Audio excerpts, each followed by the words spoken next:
চলো বন্ধুরা, আজকে আমরা একটা দেশ সম্পর্কে জেনে আসি। আর সেই দেশটির নাম হচ্ছে চায়না। এই চায়না দেশটি অনেক কৌতূহল জন্ম দিয়েছে বর্তমান বিশ্বে।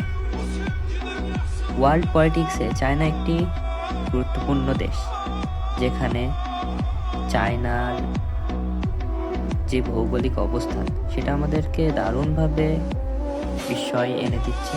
তার উত্তরে আছে রাশিয়া এবং পাশে আছে ইন্ডিয়া, তার পাশে পাকিস্তান, আর এই যে ছোট্ট দেশটাকে দেখতে পাচ্ছ, এই দেশটা হচ্ছে আমাদের দেশ বাংলাদেশ। এই চায়নার অবস্থান এশিয়া। বর্তমানে চায়না রেভিশনিস্ট স্টেট নামে বেশি পরিচিত পেয়েছে। এই রেভিশনিস্ট স্টেট মানে হচ্ছে যারা বর্তমান অবস্থানকে ছাপিয়ে পরাশক্তি হওয়ার নিরন্তর প্রচেষ্টা চালিয়ে যাচ্ছে। বর্তমানে আমরা যা আছে তা দিয়ে চলবেন, বরং আমার আরও বেশি নিউক্লিয়ার ওয়েপন্স চাই, আরও সুপারসনিক মিসাইল চাই। এটাই হচ্ছে রেভিশনিস্ট স্টেট। দেখো, রেভিশনিস্ট স্টেট এরা নিজেদের অবস্থান নিয়ে সন্তুষ্ট না।